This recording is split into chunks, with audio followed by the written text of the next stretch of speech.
ECO, the solitary CEO, navigating loneliness and building true community on the top floor, an empowerment audiobook for the high-achieving woman. Introduction, the view from the top. Nobody warned you about. You made it. You climbed. You sacrificed. You strategized. You endured. You shattered ceilings that were never meant to break for someone who looks like you, thinks like you, leads like you. And now you stand at the summit, the title, the office, the compensation, the authority.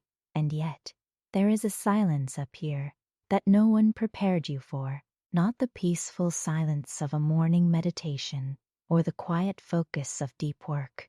This is a different kind of silence. It is the silence of a room that clears when you enter, the silence of conversations that shift to safer topics, the silence of dinners eaten alone, of a phone that rings only when someone needs something from you, the silence of being surrounded by dozens of people, and profoundly, inexplicably, devastatingly alone.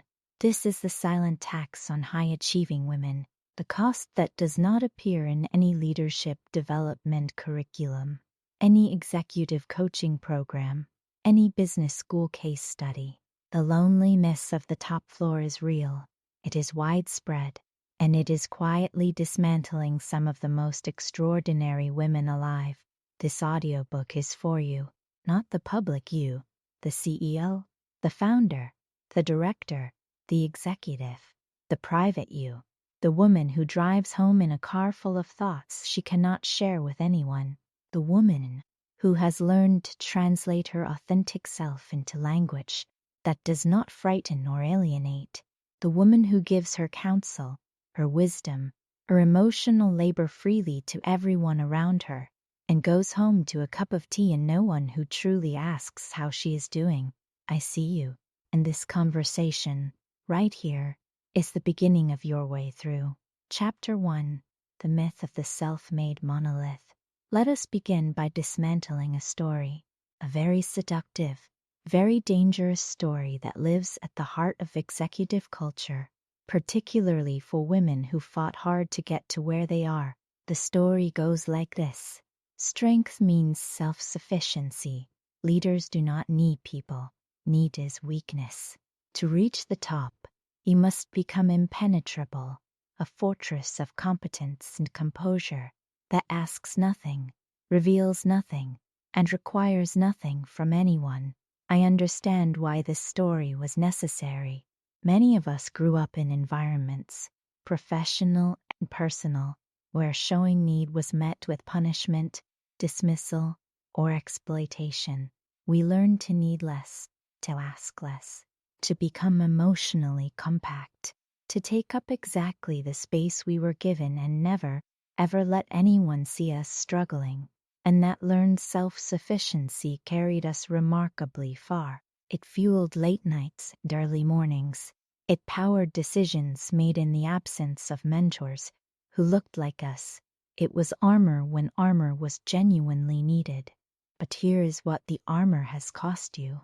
It has made you untouchable, not just to the people who would harm you, but to the people who would heal you, not just to the critics and the competitors, but to the peers, the friends, the soul-level companions who could walk beside you in this strange and singular experience of leading at the highest level. The self-made monolith is a myth not because successful women did not work hard. They did, but no one builds anything of significance entirely alone. Every extraordinary woman, the top of her field, has invisible threads of support, mentorship, collaboration, and love woven through her story. The myth strips those threads away, leaving only the individual standing in the spotlight, apparently needing nothing. And when you believe that myth about yourself, when you internalize the expectation that you should be able to do all of this alone, the natural human loneliness of leadership becomes evidence of your inadequacy rather than what it actually is, evidence of your humanity. You are not broken because you are lonely at the top. You are human, and your humanity is not a liability. It is the very quality that makes your leadership extraordinary. Chapter 2. Understanding the Architecture of Executive Isolation. Before we can build the community you deserve, we need to understand precisely why executive isolation happens. Because it is not random, and it is not personal, it is structural. And understanding the structure allows us to dismantle it with precision. The first layer of executive isolation is the authority gap. The moment you hold formal power for other people's livelihoods, careers, and daily experiences, something shifts in every relationship within that hierarchy. People become careful around you. They filter. They manage up. They tell you what they believe you want to hear, or what they calculate is safe. The authentic, unguarded exchange that characterizes true connection is replaced with a kind of careful performance on both sides. They perform for you, and often, over time, you begin performing for them, presenting only the version of yourself that seems appropriate, effective, safe. This is not a failure of character on anyone's part. It is the entirely predictable consequence of power differentials, but its cumulative effect is profound. You can be surrounded by your entire organization and have no one in it who truly knows you.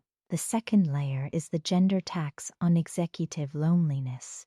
Research consistently shows that women in senior leadership experience isolation at higher rates than their male counterparts, and for reasons that are both structural and deeply personal.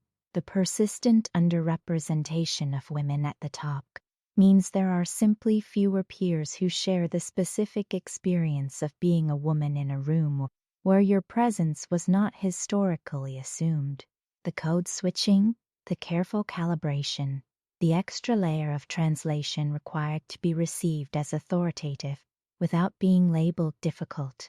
These are not experiences that can be easily explained to someone who has never had to navigate them. The result is a particular kind of loneliness, the loneliness of not being fully understood, of having to leave significant parts of yourself at the door simply to function in environments that were not designed with your full humanity in mind. This belief is both false and costly. Leadership research is unambiguous. The capacity for genuine connection, psychological safety, trust, authentic communication is among the most powerful predictors of organizational effectiveness.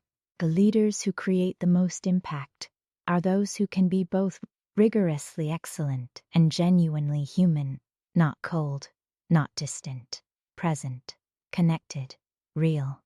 But if you have been operating under the professionalism as distance doctrine for years or decades, you may have effectively trained yourself out of the very intimacy that could sustain you.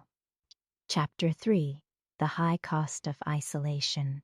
We need to be honest about what chronic executive isolation actually costs, not in soft or abstract terms, but concretely, measurably, in the currency of your leadership effectiveness and your life.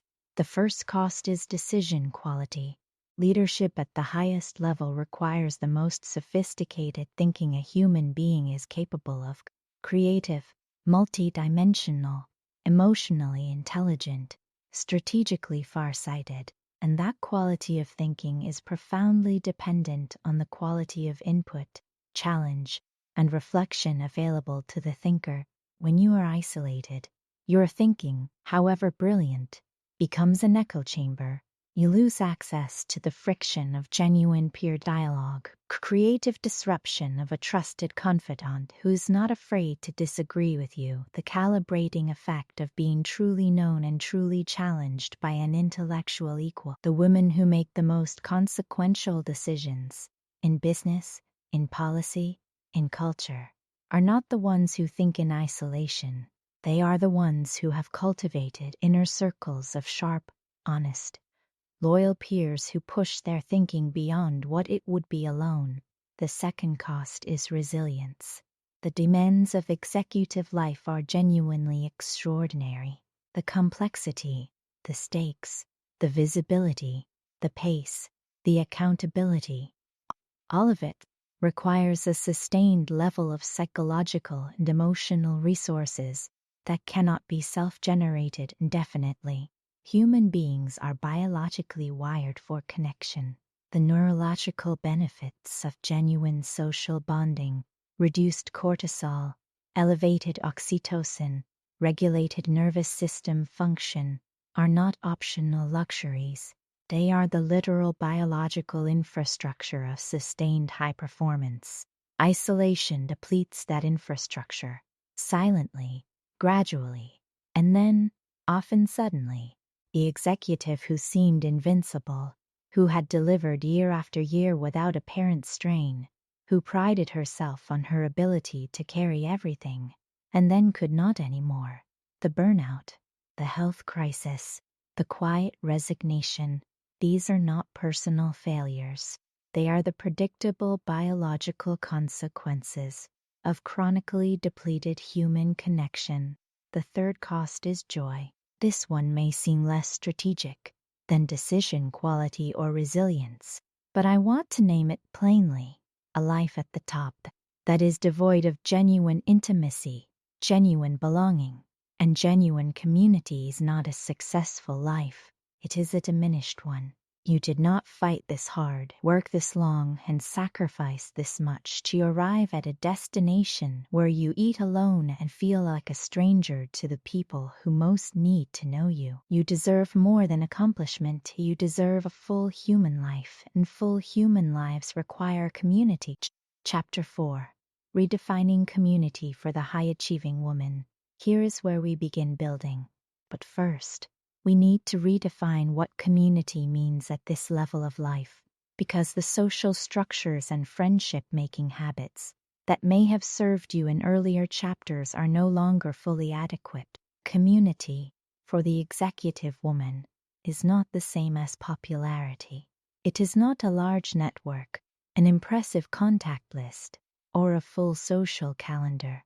Those things are fine as far as they go, but they are not the same as the specific, intentional, high-value intimacy that the executive life both demands and makes difficult. I am describing what I call a private sanctuary, a carefully curated inner circle of women, and sometimes men, who meet several specific criteria. These are not casual acquaintances or professional contacts. They are peers in the truest sense. People who understand the terrain you walk because they walk it too, or have walked something genuinely comparable. The private sanctuary has several essential qualities. The first quality is mutual peer standing. The relationships within your sanctuary must be genuinely reciprocal. Not mentorship relationships, not advisory relationships, not sponsorship relationships, though all of those have their place. Peer relationships, relationships in which both people bring comparable levels of experience, achievement, and challenge to the table. Where there is no authority differential, where you can speak about your fears, your failures, your doubts, and your wildest ambitions without calculating the consequences. The second quality is radical confidentiality. The reason that genuine intimacy is so rare among executive women is that the cost of misplaced trust is genuinely high. A confidence betrayed at this level can ripple through an industry, damage a reputation, or create professional consequences that take years to undo. Your sanctuary must be built on the absolute, non-negotiable foundation of radical confidentiality. These relationships work because everyone in them understands that what is spoken in this space stays in this space, always, without exception. The third quality is honest challenge. True community is not a validation machine. The most dangerous form of isolation at the executive level is not aloneness. It is the isolation of being surrounded by people who will not tell you the truth. Your inner circle must be composed of people who love you enough to challenge you, who will name your blind spots gently but clearly, who will push back when your thinking is incomplete, who will hold you accountable to your own stated values and goals with the kind of loving rigor that only genuine intimacy makes possible. The fourth quality is soulful presence. Peer sanctuaries for high-achieving women must hold the whole woman, not just the professional. This means creating space for the full range of human experience. The grief, the joy, the confusion, the transformation, the spiritual questions, the physical reality of bodies that are aging and changing, the relational dimensions of life that do not appear on any balance sheet. The most sustaining communities I have ever witnessed are those that hold both the professional and the personal with equal seriousness, because it is the whole person who shows up to lead, not just the executive. Let me address something that may feel uncomfortable: the idea that intimacy can be strategic. Many women resist this framing, feeling that genuine connection should be spontaneous and organic, that to be intentional about it is to make it somehow artificial or manipulative. I want to gently challenge that resistance. Spontaneous intimacy is a beautiful thing when it happens. But if you are waiting for organic, effortless, deep connection to appear on its own in the course of your executive life, you will wait a long time. The demands, the boundaries, the schedules, the authority dynamics, and the sheer pace of life at the top make accidental intimacy increasingly rare. Strategic intimacy simply means deciding that genuine, sustaining human connection is important enough to treat with the same intentionality you bring to your most significant professional endeavors. It means creating the conditions, the time, the space, the invitation, the vulnerability that allow real connection to occur and deepen. Here is what strategic intimacy looks like in practice. It looks like a standing monthly gathering of 4 to 6 executive women who have made a commitment to each other, not contingent on convenience, not canceled when things get busy, not rescheduled until it disappears. These women hold a space where authenticity is the explicit agreement, where the agenda is not networking but genuine sharing, where the questions asked are not "what are you working on professionally," but "how are you actually doing, and what do you most need right now?" It looks like a text thread where the communication is real, where someone can send a message at 10 o'clock on a Tuesday night saying, "I made a decision today that I am not sure about, and I need to talk to someone who understands," and know that someone will respond, not with platitudes, with genuine engagement. It looks like annual retreats, even brief ones, where the ordinary pace is deliberately suspended and the deeper questions of purpose, meaning, joy, and direction can be explored in unhurried spaciousness with the people who know you best. It looks like the willingness to go first, to be the one who says, in a room full of women performing in vulnerability, "I find this genuinely difficult, and I do not think I am navigating it as well as I would like." To be the crack in the armor that allows everyone else in the room to breathe. Strategic intimacy is not a performance. It is a practice, and like all practices, it builds. The first conversation may feel awkward and slightly exposed, the second less so. By the time you have sat together through a member's professional crisis, or a health scare, or a marriage in difficulty, or a breakthrough of extraordinary joy, the intimacy is no longer strategic. It has become the most real thing in your life. Chapter 6: Finding Your People, the Practical Art. Where do you actually find the women who belong in your inner sanctuary? This is the question I hear most frequently from executive women who are ready to build this kind of community but genuinely do not know where to begin. Let me offer you several practical pathways. The first pathway is existing networks, revisited with new eyes. You almost certainly know women right now who have the potential to be genuine peers, but with whom your relationship has remained at the level of pleasant professional acquaintance. The barrier is not incompatibility. The barrier is that neither of you has created the conditions for depth. What would happen if you reached out to one such woman this week? Not with a professional agenda, but with a genuine personal invitation. I have been thinking about how rarely executive women get to have real conversations with each other. Would you be open to meeting for something more than lunch? Actually talking about what this life is like? Many women at this level are waiting for exactly this invitation. They are as lonely as you are, and they are as reluctant to admit it. The second pathway is formal peer communities. There are increasingly rich ecosystems of peer support specifically designed for executive and senior women, masterminds, leadership circles, CEO peer groups, industry-specific women's communities. Some of these are extraordinary. They create the structural container that makes intimacy possible, handle the logistics so you do not have to, and bring together women with enough in common to generate genuine resonance.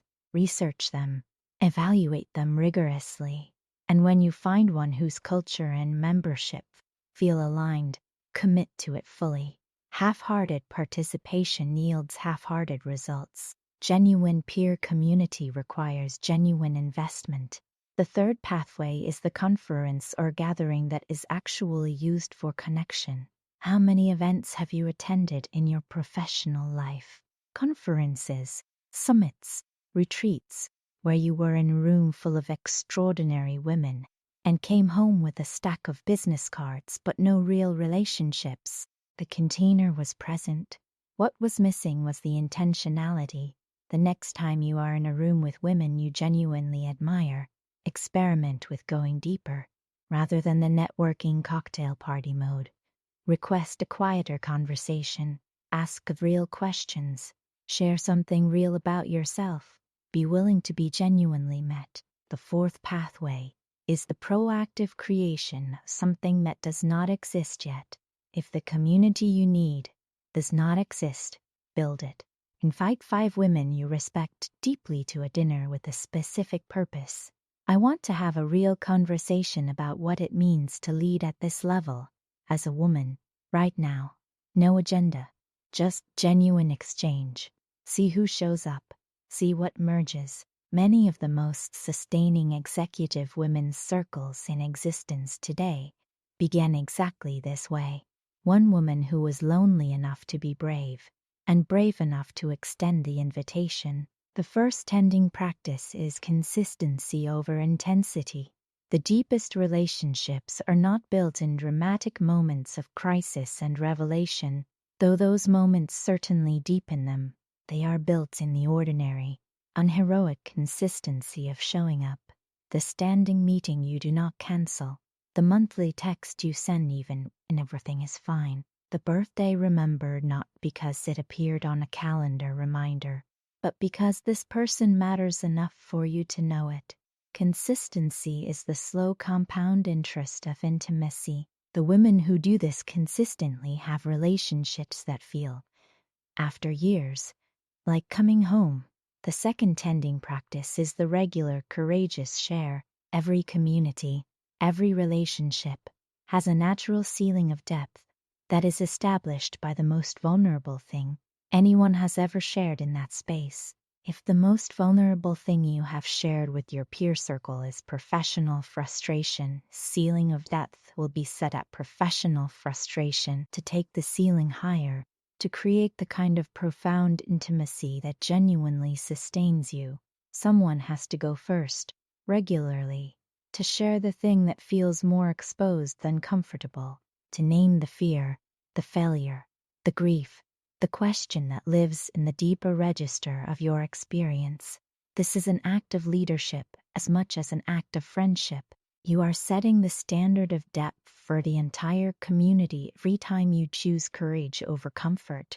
The third tending practice is the witness of joy as much as struggle. High-achieving women's communities sometimes fall into a pattern of convening primarily around difficulty, around the fires to be put out, the obstacles to be overcome, the challenges to be processed.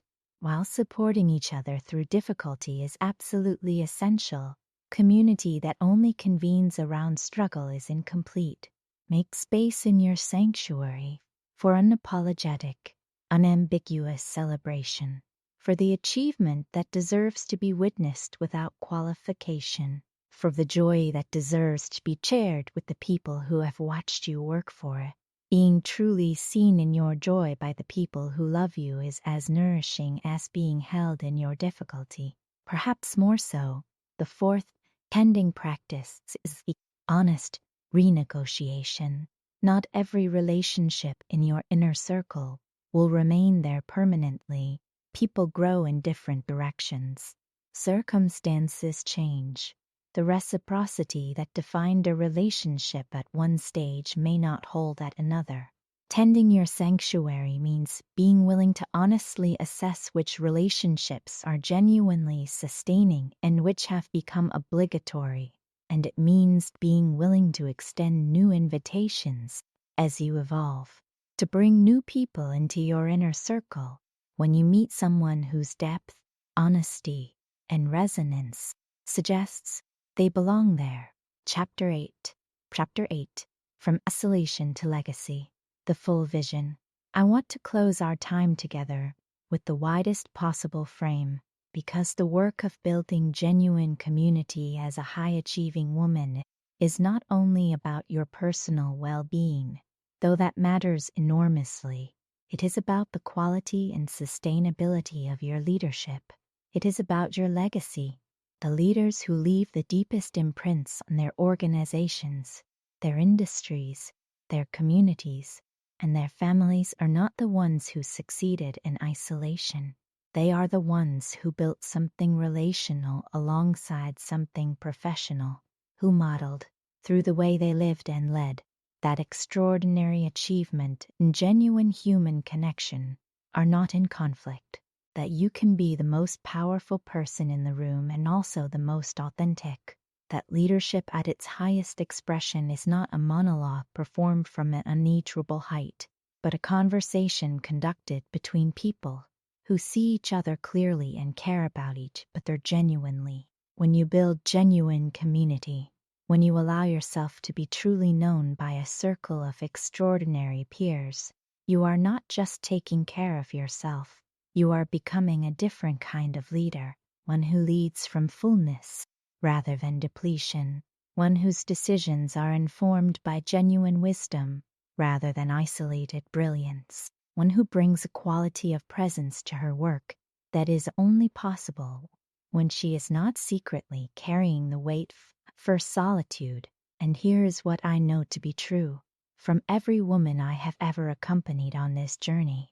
The courage it takes to let yourself be known is the same courage that makes you extraordinary in every other domain of your life. The vulnerability required to say I am lonely, and I need genuine community, and I am willing to risk the discomfort of asking for it. That is not weakness. That is the precise act of strength that changes everything. You deserve to be known, not just admired, not just respected, not just strategically valued, known in the fullness of who you are, the leader and the woman, the strength and the tenderness, the vision and the fear, the extraordinary achievement and the ordinary human longing for someone who truly, deeply understands. That community exists for you. It is waiting to be built. And you who have already done so many hard things, you are more than capable of building it. Closing. The first brave step. We have traveled a long way together in this conversation, from the silence of the summit, through the architecture of isolation and its real costs, through the redefinition of community and the practice of strategic intimacy, through practical pathways and long tending to this moment. And as always, the most important moment is not the insight, it is the action that follows. So I want to ask you, right now, to close your eyes for a moment. If that feels comfortable, take a breath and let yourself sit with one question. Who is the woman, or who are the women, already in your life, who could be more, who is waiting for the depth of relationship you have not yet invited her into? If you reached out this week with a real invitation, not a networking request, not a professional ask, but a genuine human gesture, might become part of the sanctuary you are building. Let that name, or those names, come to the surface. And then, because you are a woman who does the things that matter, reach out. Not perfectly, not with the ideal words or the right circumstances, just reach out. Because on the other side of that gesture is the beginning of the community that will change not just how you feel at the top, but who you are when you get there. You are not alone in this, not anymore. With profound respect for your courage and your path. This is the Solitary CEO. May you build the community you deserve. Now